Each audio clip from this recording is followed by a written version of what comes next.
안녕하세요. 저는 평소에 라디오보다 사연 채널을 즐겨 듣고 있는 50대 초반 여자입니다. 저는 2살 연상인 저희 남편과 20대 초반에 만나서 1년 연애하고 바로 결혼했어요. 짧게 만난 것도 있지만 다들 왜 그렇게 이른 나이에 결혼했냐고 묻던데 아무래도 그때 첫 애를 가지게 돼서 결혼을 한 것도 있습니다. 요즘은 흠도 아니죠. 오히려 혼전 임신을 혼수라고 하는 시대가 되었잖아요. 저출산 시대가 되었으니까요. 그래도 이 시대에 저는 애국자네요. 세 남매의 엄마니까요. 저는 저희 친정집에서도 세 자매 중에서도 막내딸이었습니다. 묻지도 따지지도 않고 결혼시킨다는 셋째 딸이었죠. 그에 비해 저희 남편은 시댁 집안에서 장남이고 완전 자수성가형인 사람이었습니다. 듬직하고 책임감이 강한 편이었어요. 그래서 저랑 결혼을 결심했겠죠? 책임질 행동을 했으니까요. 그 당시에는 걱정과 우려를 많이 들었는데 지금까지 아이들 셋 낳고 잘 살아온 걸 보면 잘한 선택이었다고 생각이 들더라고요. 남편은 시골 출신이지만 공부를 정말 열심히 해서 혼자 서울로 상경했습니다. 집안의 자랑이나 다름없었죠. 옛말에 개천에서 욕난다는 딱 그 말에 어울리는 사람이었어요. 저랑 결혼 전에 이미 대기업에 합격한 상태였고 지금도 여전히 그 대기업에 잘 다니고 있습니다. 저희 친정집은 남편 시댁에 비해서는 부유한 편이에요. 저는 서울에 위치한 명문대 경영학부를 조기 졸업하고 친정아빠를 도와서 같이 사업을 했습니다. 그렇게 결혼 후 똑똑한 남편이 어느덧 대기업 임원까지 할 만큼 세월이 흘렀고요. 저도 50대에 진입해버렸네요. 남편은 남편대로 회사에서 커리어를 쌓고 저희 친정아빠한테 사업 물려받아서 언니들이랑 같이 하고 있으니까 저희 아이들 셋을 고생시키지 않고 남부럽지 않게 키울 수가 있었죠. 저희 첫애가 아들, 둘째랑 막내는 딸입니다. 저희 아들도 똑똑한 남편과 저를 반반씩 닮아서 그런지 공부도 곧잘 하고 바르고 씩씩하게 아주 잘 커주었어요. 저나 남편이라 일하느라 바빴지만 누구보다도 아이들과 함께하는 시간에 몰입했고요. 그런데 저희 첫째 아들은 남편을 닮았는지 남편이랑 같은 대기업에 입사한 것도 똑같은데 더 똑같은 거는 혼전 임신으로 일찍 결혼해버렸다는 거예요. 역시 이런 걸 두고 피는 못 속인다고 해야 할까요? 요즘 세상에 이게 흠이 아니라 다행인 것 같습니다. 아들은 벌써 결혼한 지 5년 차고 저희 며느리는 또 임신 중이랍니다. 세월이 참 빠른 것 같네요. 둘째 딸도 결혼한 지 얼마 되지 않아서 말 그대로 신혼을 즐기고 있었어요. 둘째 딸은 결혼을 조금 늦게 한 편이었죠. 둘째 딸은 공부에 뜻이 있어서 박사까지 하느라 결혼이 조금 늦을 수밖에 없었지만요. 같은 연구실 박사 사위를 얻어서 하고 싶은 연구를 실컷 하게 돼서 너무 좋더라고요. 이렇게 아이들을 다 키워서 결혼까지 시키고 나니까 벌써 인생의 숙제를 어느 정도는 다 해낸 느낌이 들었습니다.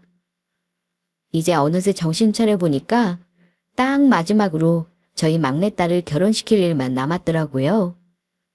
저희 막내딸이 누뚱이라서 둘째 딸과 5살이나 차이가 납니다. 대학을 다니다가 이제 막 졸업했는데 솔직히 요즘 시대에 막내딸은 굳이 결혼시키고 싶지 않더라고요. 솔직한 부모의 마음이 이런 거 아니겠어요? 논에 넣어도 안 아픈 우리 막내딸. 아이들 셋 중에서도 제일 애교가 많고 예쁜 짓을 많이 하는 딸내미였기 때문입니다. 이런 저희 막내딸한테 그런데 믿을 수 없는 일이 생기고 말았죠. 엄마, 나 캐나다에서 인턴하다가 만난 한국인 남자친구가 있는데 엄마한테 할 말이 있어. 엄마는 내 편 꼭 들어줘야 해. 뭐, 알겠지?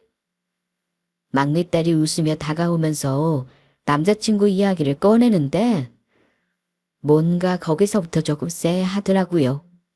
저는 그래도 아직 나이가 어린데 설마 그 캐나다에서 만난 남자친구랑 결혼한다고 하지는 않겠지 하고 대수롭지 않게 넘기려고 했습니다.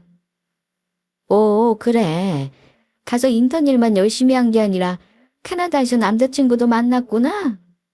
이제야 이야기하다니 조금 섭섭한데? 우리 막내딸한테 제일 친한 친구는 엄마 아니었어. 그래서 이제 멀리 살게 되었으니까 그 남자친구랑 헤어지려고.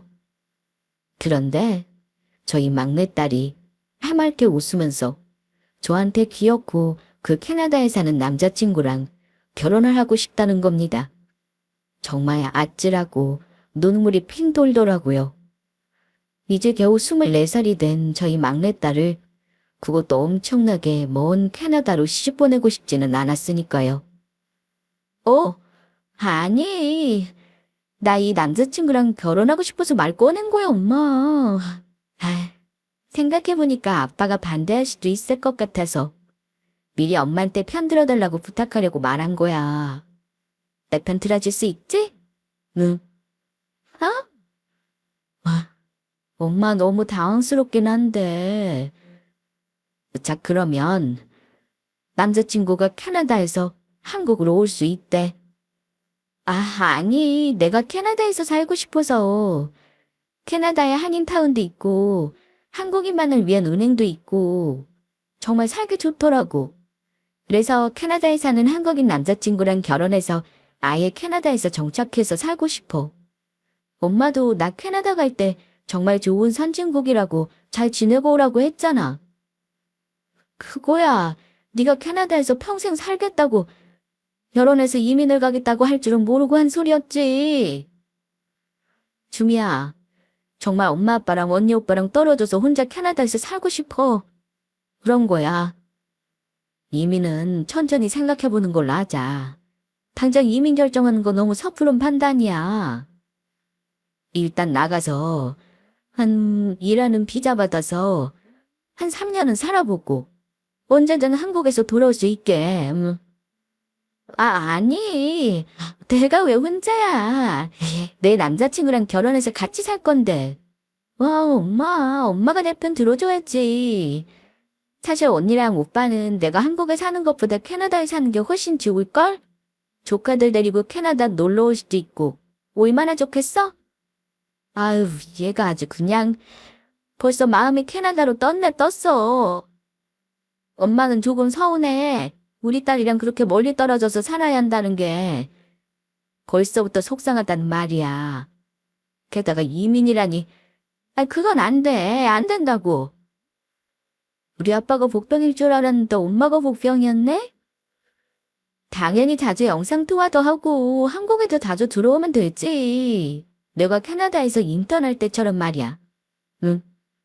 이민은 엄마가 먼저 일하는 비자로 들어가라고 하면 그렇게 할게. 그런데 3년 지나도 내가 여전히 캐나다에 살고 싶고 잘 사는 모습 보여주면 그러면 나 캐나다에 이민 가도 되는 거지? 어휴, 정말. 캐나다에서 이민 가서 사는 거랑 일하는 비자로 잠깐 살아보는 거랑 그게 같아? 다르지? 알겠어. 일단은 알겠고 너희 아빠한테도 이야기해볼게. 첫째, 둘째한테는 주미 네가 잘 말해봐. 사실 이미 이야기했지.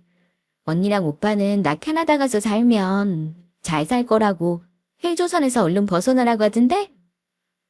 그런데 엄마가 이민은 천천히 하라고 했으니까 나도 그렇게 생각을 해볼게. 뭐? 하여간 누가 남매들 아니랄까봐 벌써부터 신이 난 게 눈에 보이기만 하다만. 주미 너. 그래. 일단은 알겠다. 아빠랑 이야기해보고 알려줄게. 정말 역시 우리 엄마밖에 없다니까. 엄마 최고. 아빠한테 잘 말씀드려줘. 엄마가 책임지고 캐나다에 결혼하고 가는 거 허락하게 해줘요. 네? 난 몰라. 난 그냥 사실만 전달할 거고 판단은 너희 아빠가 하겠지 뭐. 너희 아빠도 주미 네가 캐나다 가서 산다고 한다면 엄마보다 더 서운해할걸? 한국 들어온 지 일주일 만에 이런 이야기를 하니까 우리 땅수는 얼마나, 아니다. 아무튼 얘기하고 알려줄게. 알았어, 엄마. 사랑해. 응? 하지만 제 욕심에 저희 막내딸이 저렇게 좋다는데 캐나다에 남자친구랑 결혼하고 같이 가서 사는 걸 말리는 것도 아니라고 생각했습니다. 그래서 남편한테 최대한 긍정적으로 이야기를 해줬죠. 첫째 아들도 둘째 딸도 우리 막내가 캐나다에 가서 사는 걸 추천했다고 하니까요. 그래도 이민만은 반대를 할 수밖에 없었습니다. 왜냐하면 해외에서 생활을 한다는 게 이방인이라는 느낌을 지우기가 쉽지 않거든요. 저도 잠깐 2년 동안 교환학생이다 뭐다 해서 해외에 나가서 살았었는데 뭘 해도 친구들을 만나고 해도 저는 언제나 이방인이었고 외롭고 하더라고요. 그리고 영어를 잘하더라도 그들만의 소통이 있기 때문에 소외되기 쉬웠고요. 지금 많이 세계화되었다고 하지만 아직도 차별과 편견이 존재하는 이 세상에서 부모 입장에서는 굳이 자식의 어려운 길을 가게 하고 싶지 않았습니다. 한국에서도 충분히 잘 살아보고 그래도 캐나다에 가고 싶다면 그때 가도 늦지 않겠다는 생각이 더 강했거든요. 그런데 너무 저렇게 캐나다에 가고 싶어 하니까 차라리 일하는 비자로 한 3년 갔다가 생활을 해봤는데도 그렇게 좋으면 이민을 진지하게 고려해보는 방향으로 이야기를 하게 되었죠. 그것만큼은 절대 양보할 생각이 없었습니다. 이민과 잠깐 몇 년 사는 건 완전히 다른 문제니까요.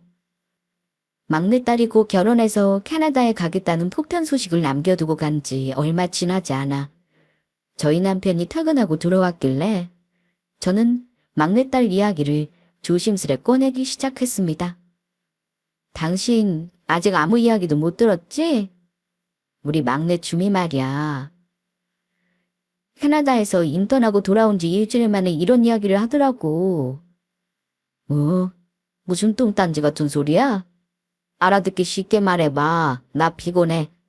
용건만 간단히 말해. 알겠어. 용건만 간단히 말할게.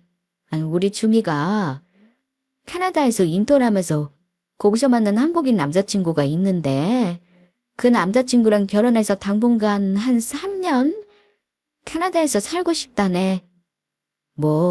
캐나다. 인턴하고 살아보니 거기가 좋았나 보네. 그러라고 해. 됐지? 나 씻고 올게. 밥 좀 차려놔줘.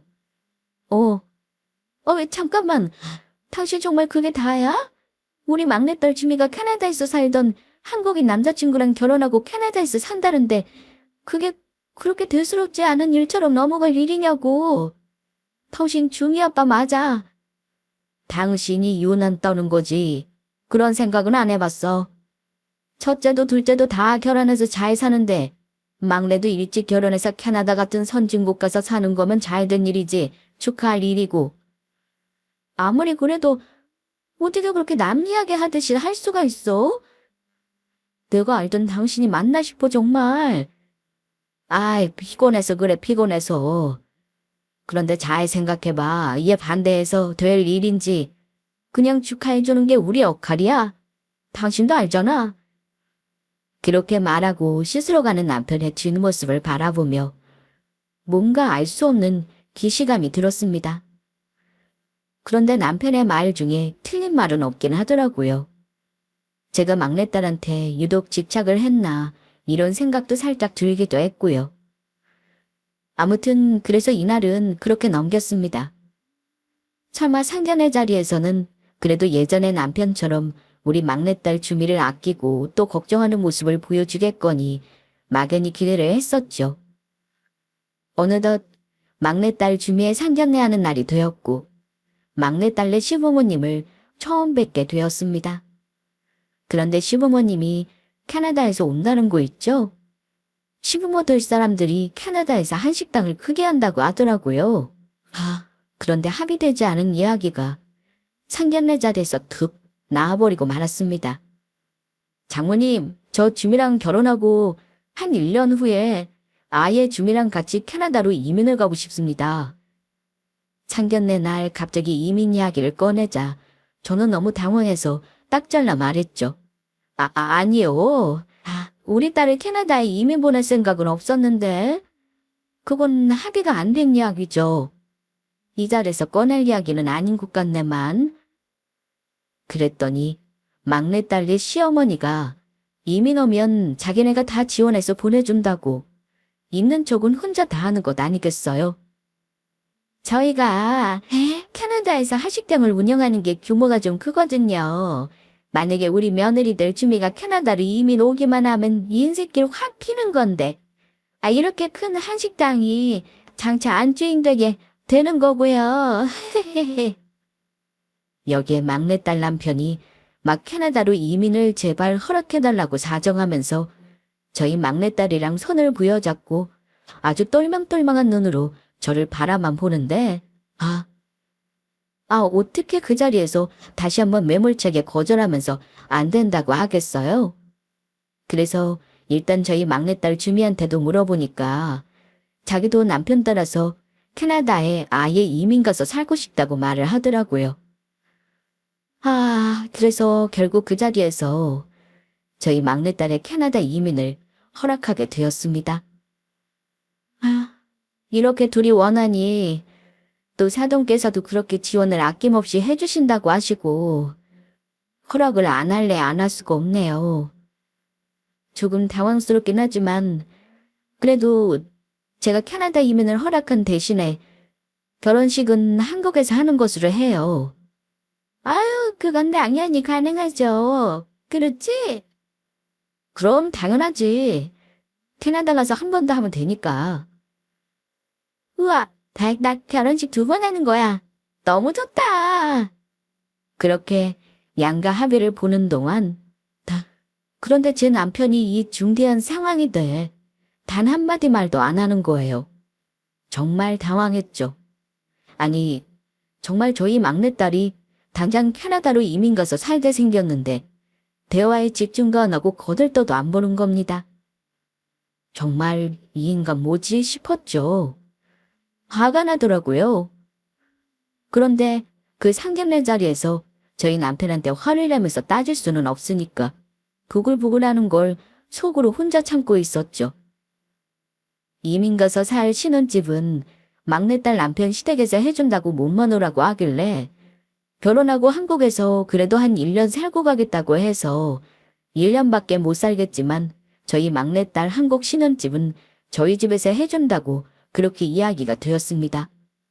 그래서 남편하고 상의해서 서울에 전망 좋은 32평 아파트를 구해서 선물해 주었죠. 그러면서 남편한테 도대체 왜 당신은 막내딸 시집 보내는데 왜 이렇게 소극적이냐고 하면서 서운함을 토로했습니다. 아니, 당신은 정말 우리 막내딸 주미가 아무래도 상관이 없는 거야. 무슨 상견례 자리에서 벙어리처럼 넋이 나가가지고는 대체 왜 그래, 나 혼자 얼마나 당황하고 막막했는데 당신은 옆에서 도움은 못 줄 망정 가만히 있고 나 정말 서운하고 당신한테 실망이야. 알아. 그랬더니 남편이 미안하다면서 갑자기 결혼해서 30년 만에 생전 처음으로 남편이 저희 친정엄마 선물을 사주겠다고 하는 거 있죠? 내가 잠깐 생각에 잠가서 그랬나 봐. 생각해보니까 막내딸인 당신이 나한테 시집 올 때 딱 장모님도 지금의 당신 마음 같았겠더라고. 나이 먹으니까 나도 감성적으로 변하나 봐. 내가 그동안 우리 장모님한테 너무 무심했던 것 같더라고. 갑자기 우리 엄마 생각을 했다고. 그래, 갑자기 그냥 딱 든 생각인데 당신도 집안의 막내딸이잖아. 장모님께서 당신을 시집 보내실 때 지금 딱 당신의 마음과 같겠고 또 내 마음과 같으시겠구나. 그런 생각이 들면서 나한테 믿고 당신을 맡겨주신 장모님한테 감사하게 되네. 장모님 옷이라도 한 벌 사드리고 싶은데. 남편이 딱 그 이야기를 하는데 막내딸 상견례 자리에서 그렇게 벙어리처럼 있었던 게 조금 이해가 가기도 하고 정말 난생 처음으로 저희 친정엄마 옷을 사준다니까 웬일로 우리 엄마를 챙겨줄 생각을 했냐면서 기특하다고 칭찬을 일단 해줬습니다. 그렇게 바로 저희 남편이랑 같이 집 근처에 는 백화점에 가게 되었죠. 저희 친정엄마 선물로 옷을 한 벌 샀습니다. 그런데 구매한 옷이 소매가 좀 길게 나온 디자인이라서 딱 봐도 저희 친정엄마한테는 조금 클 것 같더라고요.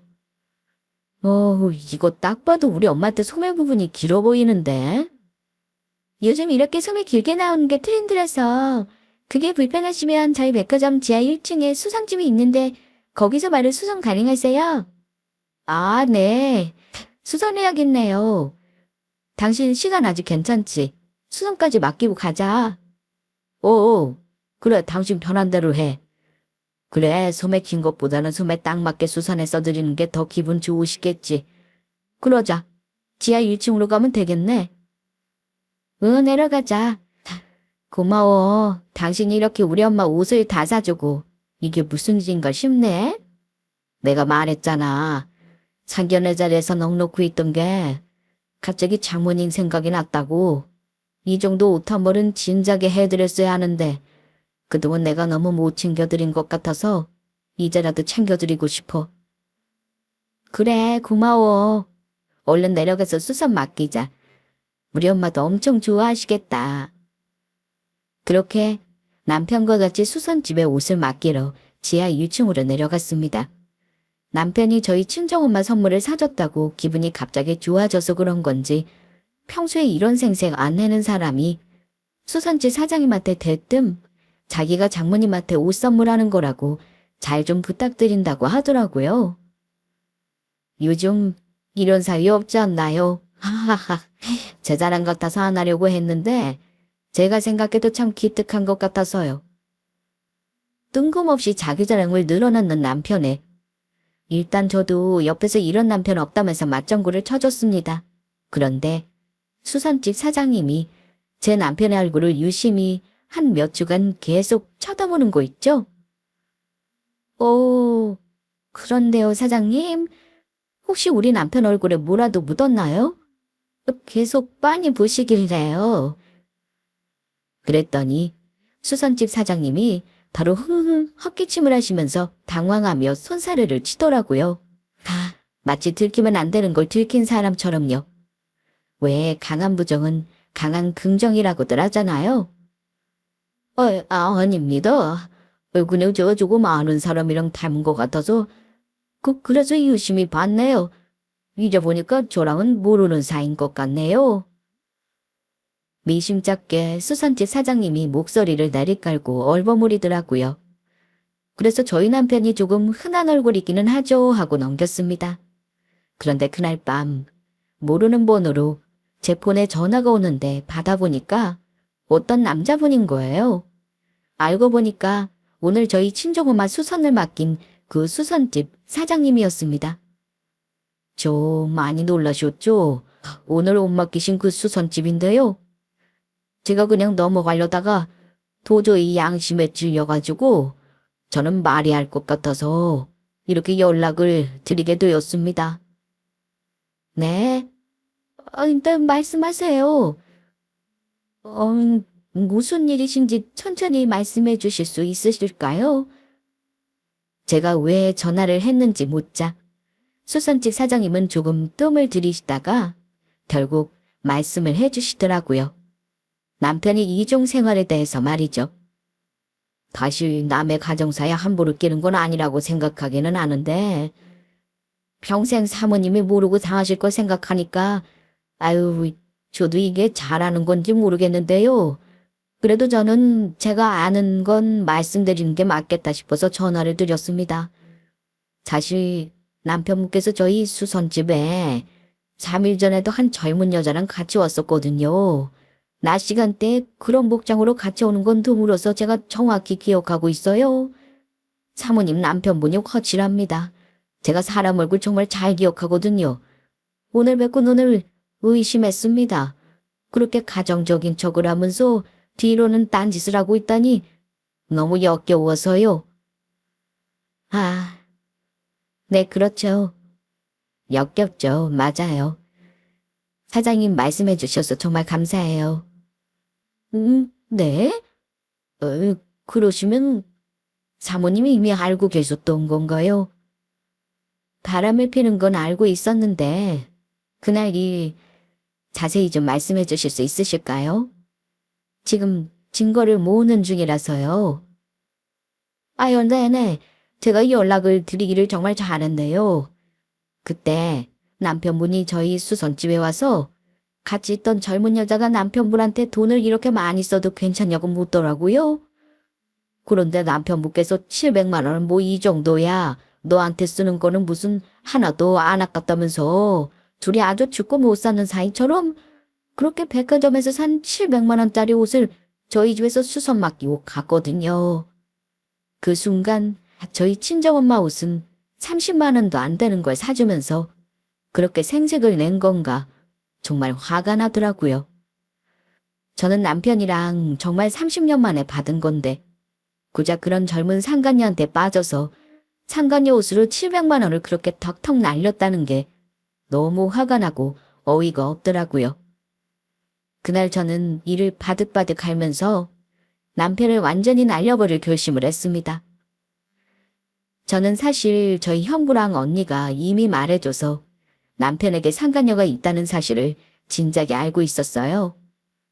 저희 언니랑 형부가 지난 주말에 캠핑을 갔는데 하필 그 옆 캠핑장에서 남편이 상간녀와 함께 있었던 것이었죠.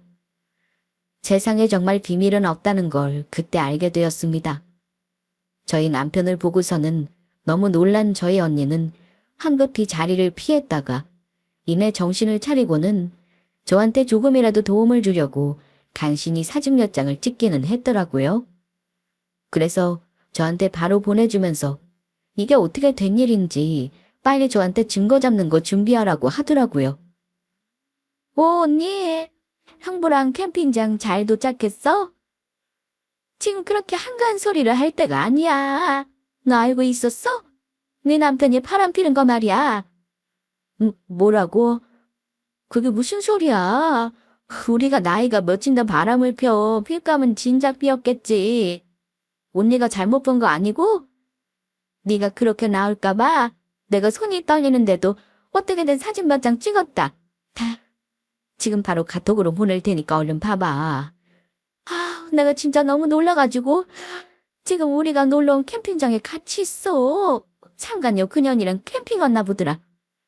이런 평일에 진짜 미친 거 아니니.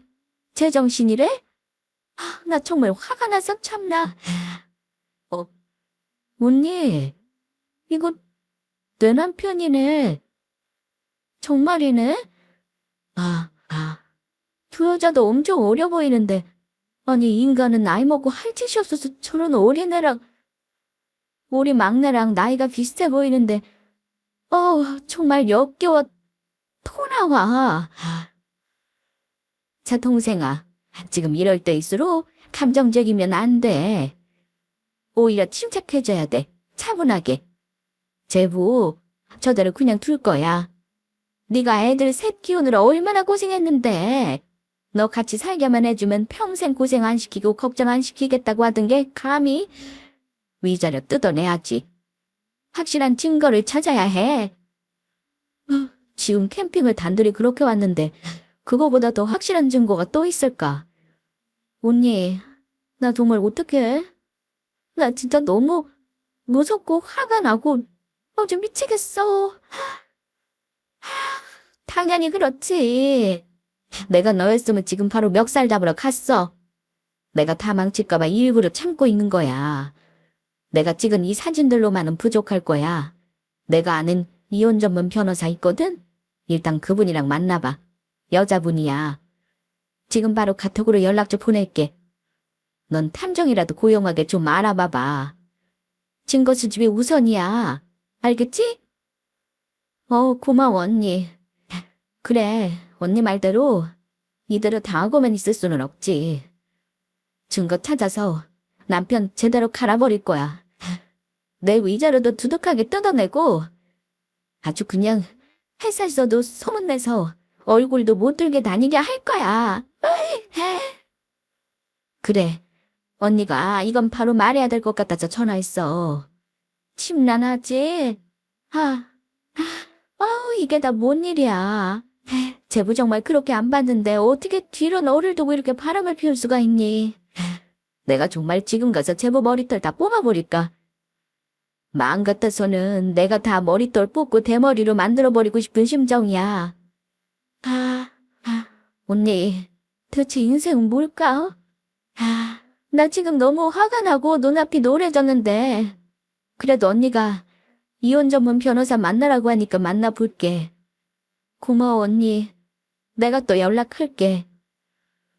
그래, 이럴 때일수록 정신 정말 똑띠 차려야 한다.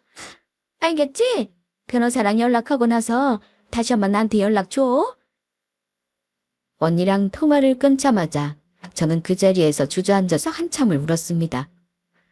제가 뭘 그렇게 잘못했길래 이런 일을 당하는 걸까요?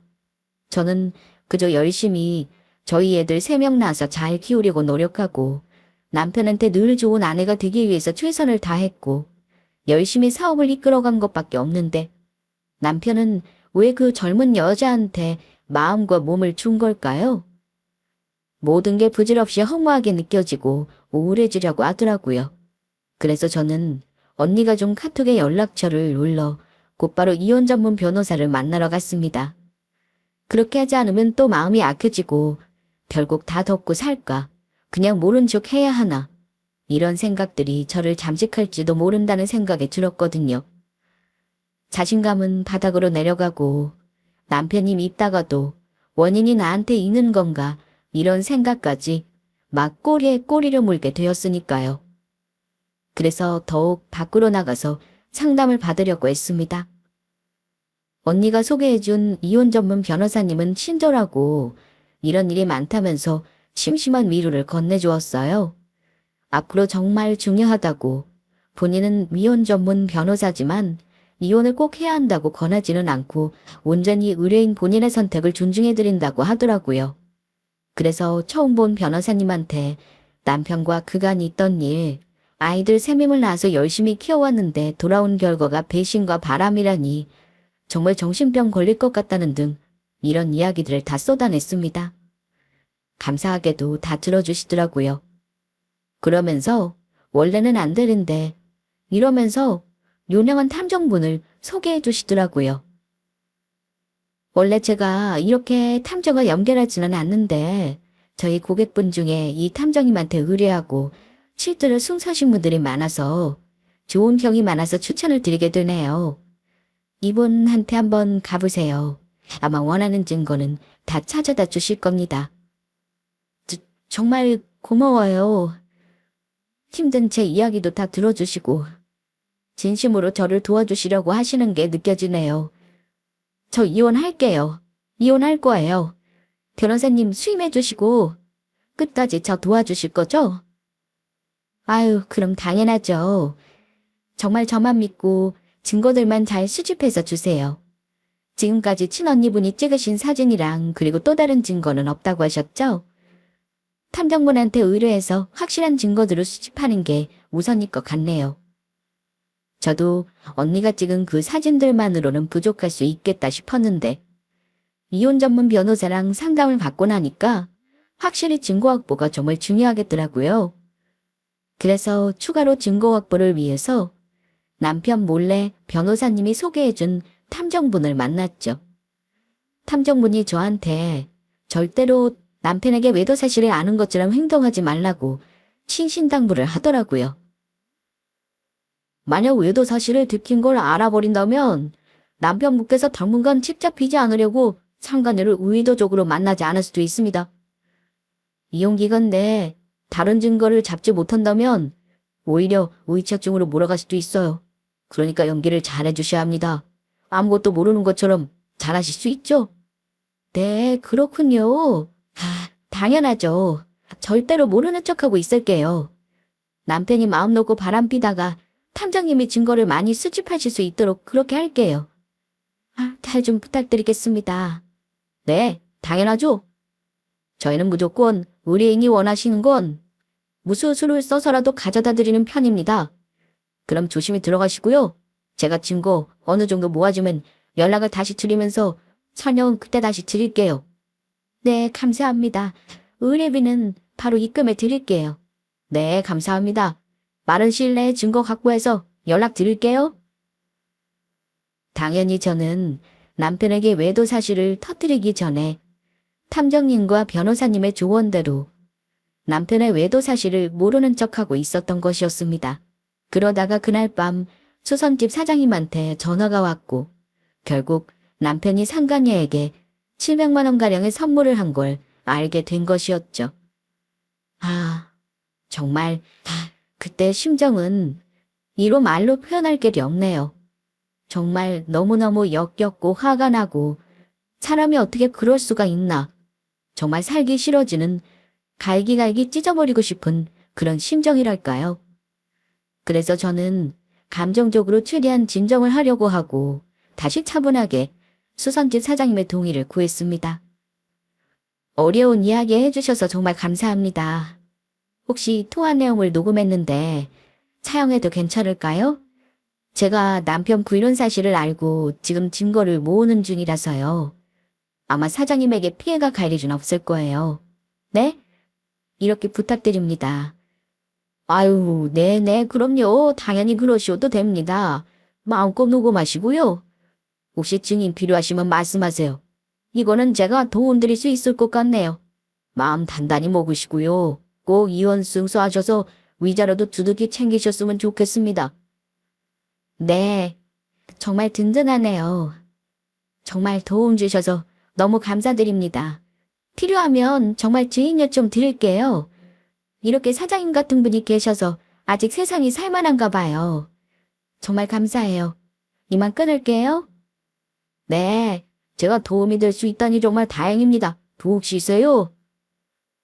수선집 사장님과의 통화를 마치고 저는 한숨을 놓았지만 수선집 사장님의 말이 계속 맴돌더라고요. 이까지 700만 원쯤은 상간녀한테 아깝지 않더라고 했던 남편의 말이요. 저희 친정엄마한테는 고작 30만 원짜리 옷 사주면서 생색내고 그러더니 어쩌면 그렇게 사람이 뻔뻔하고 염치가 없을 수 있을까요? 상견례 때나 저희 막내딸이 결혼해서 캐나다에 간다고 할 때도 다 그렇게 남의 일 대하듯 했던 게 다 그 상간녀한테 그렇게 빠져서 미쳐 있었기 때문이었는데 저희 친정엄마 핑계를 대면서 또 미꾸라지처럼 빠져나가려고 했다는 게 저를 끝까지 기만했다는 게 너무 화가 났습니다. 그래서 홧김에 저는 더 이상 참을 것도 봐줄 것도 없다고 생각해서 다음날 아침 출근하려는 남편에게 어제 수선집 사장님과의 통화 내용을 들려주려고 했습니다. 그런데 이런 제 결심을 알아차리기라도 한 듯 그 순간 바로 고용한 탐정한테 연락이 온 겁니다. 그래서 남편한테 말하고 땀이라도 날리고 싶었는데 겨우 꼭 참고 누르면서 그 탐정을 만나러 갔죠. 탐정님이 저희 집 근처 카페에서 기다리고 있겠다고 하시더라고요.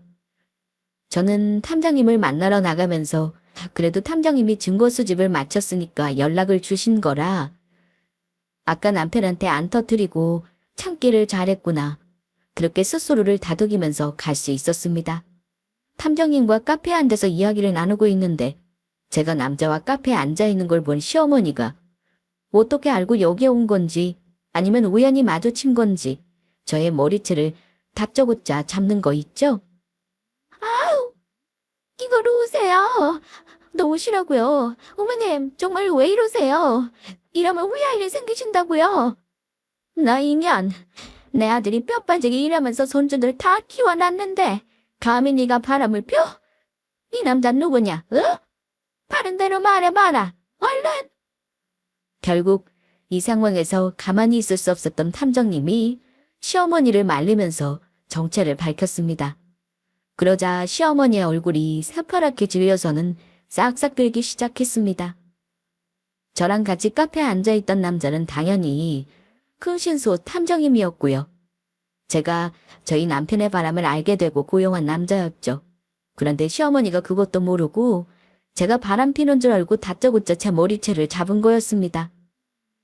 저는 고용한 탐정이고 이분은 저의 의뢰인이십니다. 이거 놓고 이야기하시죠. 저는 의뢰인분 남편분께서 바람 피는 거를 전달드리러 온 것뿐이거든요.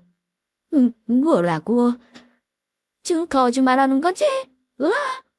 아우! 이거 좀 놓으시라고요. 정말인지 아닌지는 한번 보세요. 사진들 보시면 누가 바람핀지 아실 수 있을 거 아니에요. 시어머니는 카페 테이블 위에 놓인 남편의 불륜 사진들을 보면서 뒤로 넘어갈 뻔했습니다. 정말 몰랐던 표정이더라고요. 말도 안 돼. 어떻게 우리 장남이 이런 짓을... 이제야 좀 상황 파악이 되세요? 이제 다 끝났어요. 끝났다고요. 그 잘난 어머님 아들 좀 여기로 불러주실래요? 이혼하자고 해야 되니까요. 그랬더니 시어머니가 자기가 잘못했다고 미안하다고 싹싹 빌면서 이혼은 다시 생각해보라고 그러는데 어이가 없더라고요. 이혼하지 말라면서 뭐라고 한 줄 아세요? 내가 오해했구나. 나는 너희 집 갔다가 네가 나가길래 몰래 따라갔다가 남자랑 카페 있길래 욱해서 그만. 내가 미안하다. 하지만 이혼은 다시 생각해봐라. 제가 이혼하겠다는데 어머님이 무슨 자격으로 말이세요? 지금 남편이 이렇게 바람핀 거 눈으로 보시고도 어떻게 저한테 이혼만은 하지 말라고 하시는 거예요? 네가 이혼해서 위자료 뜯어가면 내가 우리 장남한테 앞으로 죽을 때까지 제대로 부양이나 받을 수 있겠냐? 애들 셋 키울 때까지 남편 노릇 제대로 해줬으면 된 거지. 뭐 다 늙어서 이혼을 하려고 하냐. 그냥 너도 바람 펴라. 정말 어이가 없어서 그 엄마의 그 아들이구나 하는 생각이 딱 들더라고요. 정말 어이가 없어서 진짜 제 귀를 의심할 정도였습니다. 시어머니가 원래도 그렇게 좋은 사람은 아니고 시골 출신이라 억척스러운 건 알고 있었지만 정말 이 정도일 줄은, 인성이 완전 파탄난 사람인 줄은 몰랐거든요. 그러면서 자기 아들 불러줄 테니까 이혼은 하지 말고 합의 보라는 겁니다. 탐정님 앞에서 참 못 볼 꼴 보이는 것 같아서 민망하더라고요. 시어머니가 그렇게 남편한테 전화를 하자 남편도 상황이 심각하다고 판단했는지 금방 카페로 달려왔더라고요. 이거 다 오해야. 내가 다 설명해 줄게. 이혼은 무슨 이혼이야? 우리가 무슨 청춘인 줄 알아? 뻔뻔하게 대꾸하는 남편을 보면서 저는 더 이상 말이 필요 없겠다, 증거로 조져야겠다 싶어가지고 저희 언니랑 고용한 탐정이 추가로 더 찍어준 사진들을 테이블에 뿌렸습니다. 뭐 진짜로 내가 모를 줄 알았냐?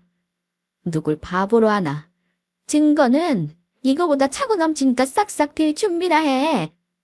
내 인생에서 이제 제발 꺼져줘라. 그러자 남편은 돌이킬 수 없는 증거들을 보면서 새파랗게 질려가지고는 그제야 잘못했다고, 이혼할 생각으로 그런 건 아니라고 싹싹 빌기 시작하더라고요. 저희 애들 셋 키우고 결혼한 지 벌써 30년이 넘어서 이제 본인도 새로운 사랑이 그리웠다고 말도 안 되는 변명을 늘어놓는데 너무 화가 나더라고요. 이런 개 같은 변명을 늘어놓는 남편을 보니까 제가 그동안 뭘 믿고 이딴 남편이랑 살았나 현타가 오면서 도저히 안 되겠어서 위자료 단단히 준비해 놓으라고 하며 바로 이혼하자고 사이다 선언해버렸습니다. 당신이 만약 위자료 똑바로 안 챙겨주잖아?